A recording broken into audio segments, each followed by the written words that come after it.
My channel AW pharmacy source. तो आज की वीडियो हम देख रहे हैं फार्मास्यूटिकल इंजीनियरिंग जो थर्ड सेम का सब्जेक्ट है, तो उसके बारे में बताने वाले हैं। तो देखेंगे उसमें से फर्स्ट यूनिट में से साइज रिडक्शन के बारे में, ठीक है। सो देखेंगे क्यों साइज रिडक्शन क्यों इम्पोर्टेंट है हमारे फार्मेसी में। जो भी पार्टिकल की हम साइज रिड्यूस करते हैं क्यों इम्पोर्टेंट है, क्योंकि हमको क्या बढ़ाने की, उसकी फ्लो प्रॉपर्टी बढ़ाने की, उसकी स्टेबिलिटी जो भी है वो बढ़ाने के लिए हम साइड रिडक्शन करते हैं, ठीक है। और कौन कौन से इक्विपमेंट है, जो भी साइड कौन कौन सी मशीन से, तो उसकी वजह से हम क्या करते हैं साइड रिडक्शन कर पाते हैं, ठीक है। अब देखेंगे वन बाय वन पूरे पॉइंट डिस्कस करेंगे। ये वीडियो हम लगभग पार्ट 1 पार्ट 2 में जो भी है पढ़ा, तो आप देखेंगे साइज रिडक्शन क्या होता है, ठीक है। तो साइज रिडक्शन क्या है, एक यूनिट ऑपरेशन है, एक यूनिट ऑपरेशन है। इसमें क्या किया जाता है, जो भी बड़ा पार्टिकल है और जो भी लार्ज पार्टिकल है उसको स्मॉल पार्टिकल में कन्वर्ट किया जाता है, ठीक है। जैसे कि बोलेंगे large particle is convert to small particle, ठीक है। जो भी पार्टिकल साइज है वो कैसे चाहिए अपने को, पॉली डिस्पर्स चाहिए और मोनो साइज चाहिए। जो भी मोनो साइज पार्टिकल मतलब क्या होता है, इक्वल में चाहिए, ठीक है। जो भी पार्टिकल होंगे वो सब इक्वल में होंगे और यूनिफॉर्म, उसकी साइज कैसे यूनिफॉर्म चाहिए, ठीक है। Then size separation is most important for the to get a uniform size particle. जो भी अपने को यूनिफॉर्म साइज पार्टिकल है, साइज रिडक्शन के साथ साइज सेपरेशन ही इंपॉर्टेंट है, ठीक है। जो भी दो मैकेनिज्म है, साइज रिडक्शन और साइज सेपरेशन, पूरा इंपॉर्टेंट है। जो भी साइज अपने को, जो भी पार्टिकल चाहिए यूनिफॉर्म साइज, उसके लिए, ठीक है। अब देखेंगे उसके ऑब्जेक्टिव क्या है, ठीक है। जो भी साइज रिडक्शन है उसके ऑब्जेक्टिव क्या है वो देखेंगे। तो फर्स्ट ऑब्जेक्टिव है कंटेंट यूनिफॉर्मिटी, ठीक है। जो भी कंटेंट यूनिफॉर्मिटी देखेंगे, तो कंटेंट यूनिफॉर्मिटी क्यों चाहिए, जो भी प्रॉपर मिक्सिंग, जो भी समझो हमारे दो कंपोनेंट है, ठीक है। समझो एक कंपोनेंट है अपना, ठीक है, और एक है बी कंपोनेंट। इसमें ऐसे पार्टिकल है, इसका साइज बड़ा और इसका साइज छोटा नहीं चाहिए। अब देखो इसका साइज बड़ा है इस पार्टिकल और इसका साइज छोटा है। अगर ये दोनों हमने मिक्स किए, क्या किए, मिक्स किए, तो क्या होगा, जो पार्टिकल बड़े हो गए वो बड़े दिखेंगे, स्मॉल छोटे। ये यूनिफॉर्म साइज से क्या नहीं है। अपने को यूनिफॉर्म साइज क्या बोलेंगे कि पूरे पार्टिकल ऐसे सब कैसे चाहिए, अपने को सेम इक्वल साइज में चाहिए, ठीक है। तो ये कैसे हो गए, बड़े हो गए, छोटे हो गए, तो ऐसे नहीं चाहिए अपने को, ठीक है। सो इसे बोलते हैं कंटेंट यूनिफॉर्मिटी। और जो भी पार्टिकल है, अपने जो भी अपना जो भी प्रोडक्ट है, तो उसमें कैसा एक पर्टिकुलरली कंटेंट चाहिए। जो भी अपना प्रोडक्ट है उसमें कैसे इंग्रेडिएंट का एक पर्टिकुलर कंटेंट चाहिए, तो उसमें क्या बोलेंगे हम, तो कंटेंट यूनिफॉर्मिटी हम कैसे इंप्रूव कर सकते हैं। जो भी नंबर ऑफ पार्टिकल जब बढ़ेंगे, ठीक है, जब हम लार्ज पार्टिकल छोटे पार्टिकल में कन्वर्ट करेंगे, तो क्या होगा कि नंबर ऑफ पार्टिकल इंक्रीज होंगे, ठीक है। जब नंबर ऑफ पार्टिकल इंक्रीज होंगे तो अपना जो प्रोडक्ट है उसका वेट भी गेन होगा, ठीक है। जो वेट भी उसका बढ़ेगा, ठीक है। और भी क्या होगा, उसकी वजह से क्या हो गया, जब भी नंबर ऑफ पार्टिकल इंक्रीज हो गए और अपने को यूनिफॉर्म साइज पार्टिकल मिलेंगे, तो क्या होगा, बेटर मिक्सिंग, बेटर बहुत अच्छी मिक्सिंग मिलेगी, ठीक है। सो आगे देखेंगे कौन सा ऑब्जेक्टिव है, ठीक है। चलो अब देखेंगे यूनिफॉर्म फ्लो। सेकंड ऑब्जेक्टिव है अपना यूनिफॉर्म फ्लो। तो उसमें क्या होता है कि कंट्रोल साइज डिस्ट्रीब्यूशन, जो भी साइज का डिस्ट्रीब्यूशन है, मतलब जो भी पार्टिकल हम डिस्ट्रीब्यूट करते हो कैसा इक्वली होना चाहिए। समझो एक टैबलेट है तो 2-3 टैबलेट है, तो उसमें कैसा कि पूरे इसमें कैसा यूनिफॉर्म फ्लो, जो पार्टिकल का साइज है पूरी इसमें कैसे यूनिफॉर्म चाहिए, ठीक है। अब देखेंगे प्रोमोट फ्लो, जो भी फ्लो प्रॉपर्टी अपने बढ़ाती है साइज। जब भी हम साइज रिडक्शन करते हैं तो उसकी वजह से क्या होता है कि हमारी जो फ्लो प्रॉपर्टी है वो भी बढ़ जाती है। तो कहाँ पे बढ़ जाती है, जब भी हम क्या करते हैं, एक टैबलेट बनाते हैं, जब भी हमारा डायर रहता, ठीक है, डायर से बोलते हैं उसे, जब भी उसमें हम पाउडर फिलिंग करते हैं तो कैसा यूनिफॉर्म होना चाहिए, ठीक है। तो उसकी वजह से क्या अपने को मालूम है, जो साइड रिडक्शन हो रहा है तो उसकी वजह से फ्लो प्रॉपर्टी बढ़ रही है, तो फ्लो प्रॉपर्टी बढ़ रही है तो अपने टैबलेट भी अच्छे से बनेंगे, ठीक है। अब देखिए फिलिंग क्या होता है, जब भी हम कैप्सूल फिल करते हैं तो उसमें कैसा डिस्ट्रीब्यूशन, जो भी पार्टिकल का डिस्ट्रीब्यूशन कैसा यूनिफॉर्म चाहिए। समझो 10-15 टैबलेट कैप्सूल है, तो उसमें कैसा जो भी कंटेंट यूनिफॉर्मिटी है, हमने इसके पहले देखा कंटेंट यूनिफॉर्मिटी, वो कैसा पार्टिकल का कैसा चाहिए, सेम चाहिए। और देखिए कॉम्प्रेशन, जब भी एक टैबलेट रहती है तो उसको कॉम्प्रेस करने के लिए जो भी अपनी जो कॉम्प्रेस प्रॉपर्टी है वो भी इंक्रीज होती है, ठीक है। कैसे इंक्रीज होती है, जब भी हमारा पार्टिकल स्मॉल रहेगा, ठीक है। समझो अपना डाई है तो उसमें पार्टिकल कैसे यूनिफॉर्म है, ठीक है। तो कैसा यूनिफॉर्मली कॉम्बिनेशन होगा। अगर हमारा पार्टिकल यहाँ पे बड़ा होगा तो हमारी पार्टिकल जो भी टैबलेट की साइज है वो भी कैसे डिस्टर्ब हो जाती है। तो इसलिए कैसे हमारे पार्टिकल का कैसा चाहिए, स्मॉल चाहिए, स्मॉल और लेस साइज चाहिए, ठीक है, और यूनिफॉर्म चाहिए, ऐसे बोल सकते हैं, ठीक है। अब देखेंगे ड्राइंग। तो ड्राइंग क्या है, जब भी हमारा पार्टिकल साइज कैसा स्मॉल रहेगा तो उसकी वजह से क्या होगा, और यूनिफॉर्म लगेगा तो उसकी वजह से क्या होगा, हमारी ड्राइंग प्रॉपर्टी भी इंप्रूव होगी, ठीक है। तो देन अगेन कौन सा है, effective extraction. Extraction, what is extraction? Extraction मतलब क्या होता है कि जब भी कौन एखादी केमिकल कंस्टिट्यूट है हम किसी चीज से निकालते हैं उसे बोलते हैं एक्सट्रैक्शन।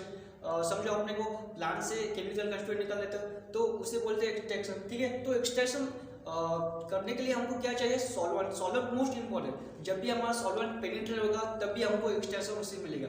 सॉल्वेंट के साथ जो भी समझो हमने सॉल्वेंट एक्सट्रैक्ट किया, पेनिट्रेट किया, ना पेनिट्रेट किया कि क्या होता, जब भी सॉल्वेंट हमारा जाता तो उसके साथ जब भी हम सॉल्वेंट को वापस निकालते तो उसके साथ जो भी केमिकल कंस्टिट्यूट होता तो उसको क्या करते, सेपरेट करते, ठीक है। तो उसके लिए हमको सॉल्वेंट बहुत ही इंपॉर्टेंट, इसके लिए एक्सट्रैक्ट करने के लिए। तो हमारा जब भी हम साइड रिएक्शन करते तो उसकी वजह से क्या होता कि हमारा जो एक्सटेंडिंग पावर है और जो भी पेनिट्रेशन ऑफ सॉल्वेंट है वो भी इंप्रूव हो जाती है। देन आप देखेंगे फिजिकल स्टेबिलिटी। जो भी अपने सस्पेंशन है, इमल्शन है, उसकी फिजिकल स्टेबिलिटी हम कैसे बढ़ा सकते हैं। जब भी हमारा पार्टिकल साइज स्मॉल रहेगा और यूनिफॉर्म रहेगा तो हमारा जो सेडिमेंटेशन रेट रहता, मतलब क्या होगा, जो भी अपना पार्टिकल है, अभी हमारा पार्टिकल बहुत बड़ा है तो जल्दी नीचे जाएगा, ठीक है, और स्मॉल रहेगा तो यूनिफॉर्मली डिस्ट्रीब्यूट रहेगा। तो उसकी वजह से क्या बोलते हैं हम, जो भी सस्पेंशन और इमल्शन की स्टेबिलिटी हम बढ़ा सकते हैं जब भी हमारा पार्टिकल कैसा यूनिफॉर्म और कैसे रहेगा, स्मॉल साइज पार्टिकल। देन देखिए डिजोल्यूशन, फिजिकल स्टेबिलिटी, डिजोल्यूशन, ठीक है। सो डिजोल्यूशन मतलब क्या होता है, जब भी हम साइज पार्टिकल रिड्यूस करते हैं तो उसकी वजह से क्या होता है, जो हमारा सरफेस एरिया है वो ऐसा होता है बढ़ जाता है। तो जब भी सरफेस एरिया बढ़ गया तो हम डिजोल्यूशन भी पावर हमारी पावर बोलते हैं और डिजोल्यूशन प्रॉपर्टी भी इंक्रीज हो जाती है, ठीक है। तो आप देखेंगे एब्जॉर्प्शन। एब्जॉर्प्शन भी सेम है।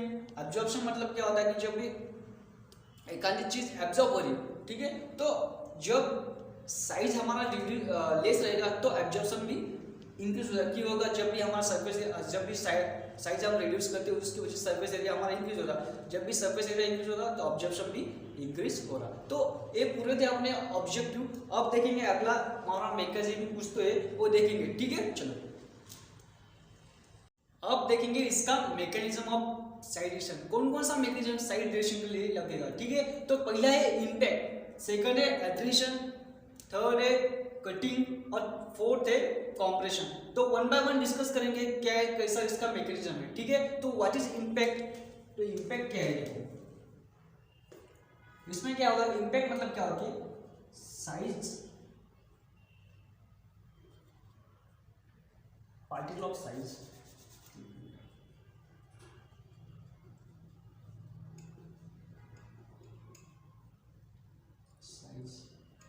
रिड्यूस बाय, किसकी वजह से रिड्यूस होगी, रिड्यूस बाय मूविंग प्लेटफॉर्म और मटेरियल विथ हाई स्पीड। अब इसको समझते हो, डेफिनेशन लिखती, समझो ये अपना पार्टिकल है, ठीक है, और ये अपना एक हैमर वगैरह कुछ भी है, ठीक है।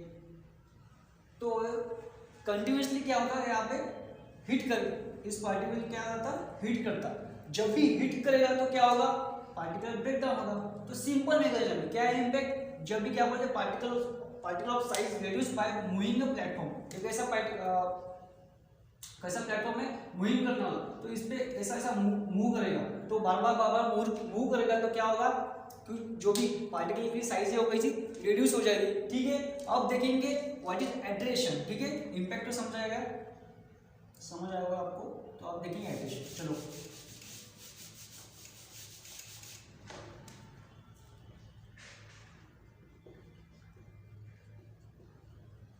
What is एड्रेशन।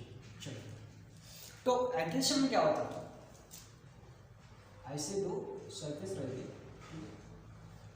और उसके बीच में एक पार्टिकल रहेगा। तो ये क्या करेगा, एक सरफेस इधर घूमेगा और एक सरफेस ऐसा घूमेगा। तो उसकी वजह से क्या होगी, रबिंग जो भी रबिंग बोलते हैं, रबिंग एक्शन होगी। तो रबिंग एक्शन होने के कारण क्या होगा कि हमारा पार्टिकल कैसा क्रश ब्रेकडाउन होने लगेगा, ठीक है। और इसको ऐसा ऊपर से और नीचे से ही फोर्स लेगा। तो इसे क्या बोलते हैं, शेयर फोर्स। और जो भी प्रेशर वो पूरा लगने के कारण जो पार्टिकल है अपना क्या हो रहा, ब्रेकडाउन हो रहा। तो इसकी डेफिनेशन क्या लिखेंगे, particle size reduce by rubbing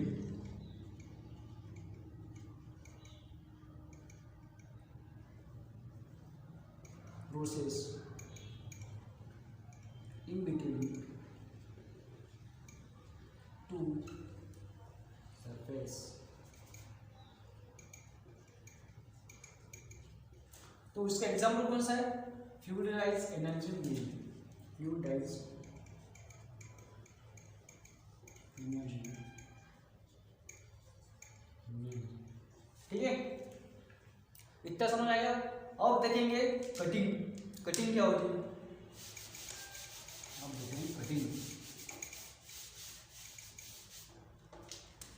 तो अब देखिए कटिंग क्या होती है। कटिंग मतलब क्या होता है, जब भी हम भी कौन से ऐसे एक नीफ लेंगे, एक कटर लेंगे, तो उसकी वजह से क्या दोनों तरफ से क्या रहता है, ऐसा कट रहेगा। जब भी हमारा पार्टिकल इसके बीच में आएगा ऐसा, तो ये क्या हो जाएगा, कट हो जाएगा। तो इसकी वजह से क्या ब्रेक डाउन होगा पार्टिकल को। सिंपल में क्या कर रहे हैं हम, पार्टिकल को कट करें, तो इसको बोलते हैं कटिंग। तो इसकी डेफिनेशन क्या लिखेंगे,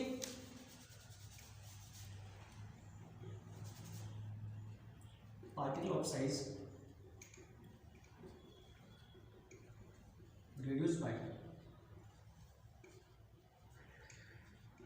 इसकी वजह से हम कट करते हैं, रिड्यूस बाय द ब्लेड, जो भी ब्लेड रहेगी और एक और नीफ। तो उसकी वजह से क्या होगा, हमारा साइज क्या होगा, रिड्यूस होगा, ठीक है। अब देखेंगे कौन सा है अपना कॉम्प्रेशन, ठीक है। कॉम्प्रेशन क्या है देखेंगे। तो व्हाट इज कॉम्प्रेशन देखेंगे हम, क्या है कॉम्प्रेशन। तो कॉम्प्रेशन क्या है देखेंगे, particle of size reduced by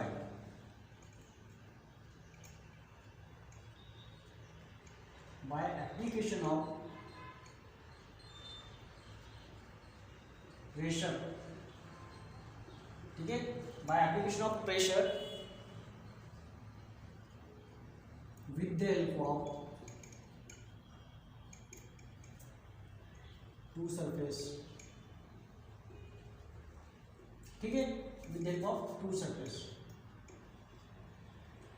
तो इसमें क्या होगा देखेंगे, जब भी हमारा पार्टिकल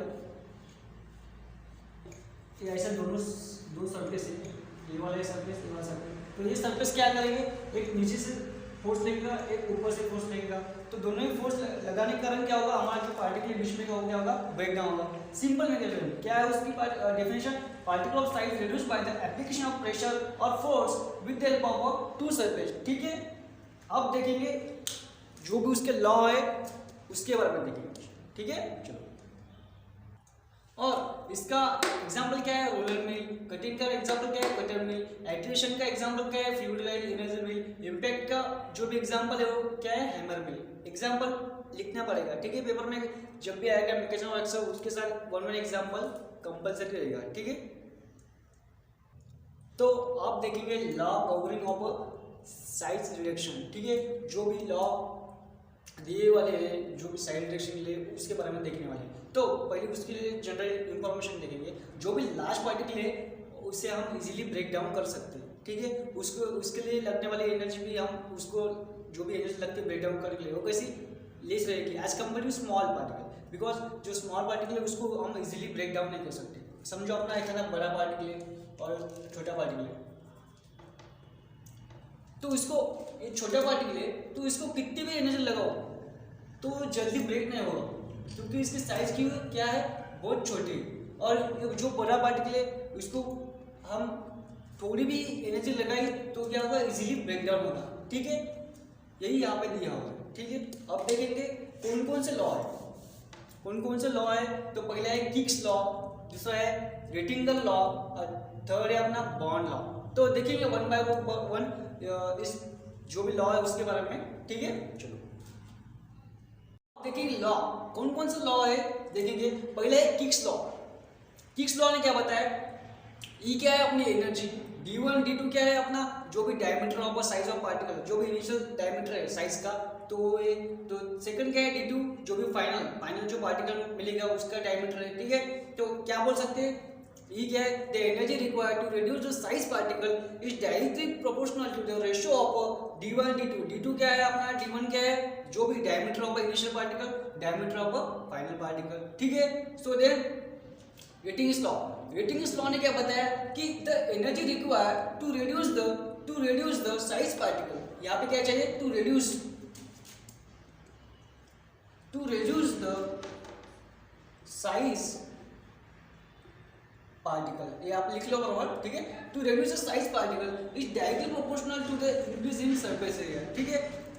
जो हमने पहले पढ़ाया था, जो भी हमारा जनरल इंट्रोडक्शन था, उसमें क्या बताया हमने, जब भी हमारे साइज पार्टिकल की रिड्यूस रहेगी तो सरफेस एरिया क्या होगा, इंक्रीज होगा, ठीक है। तो यही यहाँ पे बताया वाला है, जब भी हमारा साइज पार्टिकल कम रहेगी तो उसके लिए जो एनर्जी लगने वाली वो कैसी रहेगी, सेम रहेगी।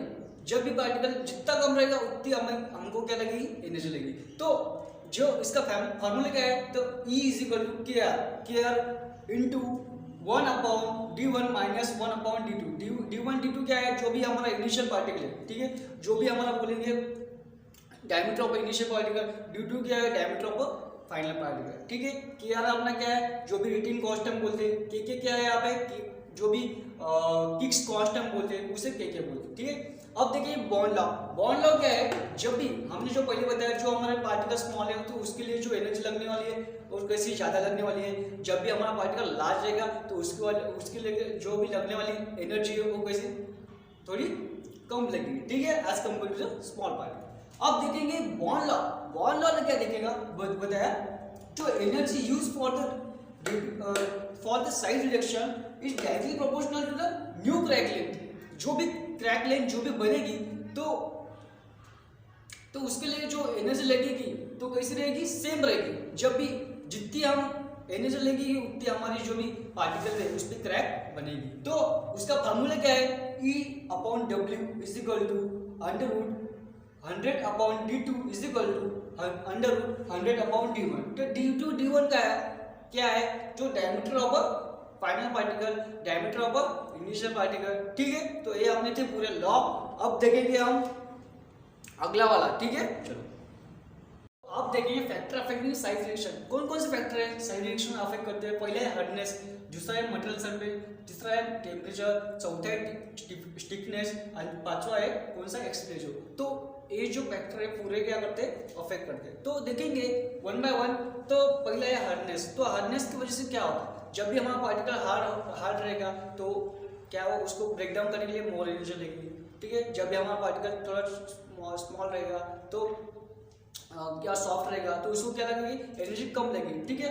देन मटेरियल सरफेस, जब भी हमारा साइज पार्टिकुलर मटेरियल जब भी फाइब्रस रहेगा तो उसके लिए हम कटिंग यूज कर सकते हैं, ठीक है। और जब भी हमारा पार्टिकल जब हार्ड रहेगा तो उसके लिए हम इम्पैक्ट जो मैकेनिज्म है उससे यूज कर सकते हैं। देन टेम्परेचर, टेम्परेचर क्या है, जब भी जब भी हमारी मशीन रहती बहुत कंटिन्यूसली चलते रहने की वजह से क्या होती है, गर्म हो जाती है। तो समटाइम क्या होता है कि जो भी मटेरियल ऐसे जो मेल्टिंग उसका मेल्टिंग पॉइंट लो है वो कैसे होगा, जल्दी खराब हो जाता है, ठीक है। तो ये टेम्परेचर भी एक अफेक्टिंग फैक्टर है, ठीक है। तो उसकी वजह से हम जो भी एक आधा समझो वैक्सीन मटेरियल है तो उसके लिए जो अदर जो इक्विपमेंट्स और मशीन है हम यूज़ कर सकते हैं, क्योंकि उसमें क्या होता है कि समटाइम जो मशीन ज़्यादा देर चलने से वजह क्या होती है, गर्म हो जाती है। तो गर्म होने के कारण जो भी वैक्सीन मटेरियल है, जो भी हमारा प्रोडक्ट है, तो जो भी वैक्सीन मटेरियल कंटेन करने वाला प्रोडक्ट है तो वो क्या होगा, जल्दी खराब होगा, ठीक है। देन स्टिकनेस, जब भी हमारा मटेरियल स्टिक रहेगा,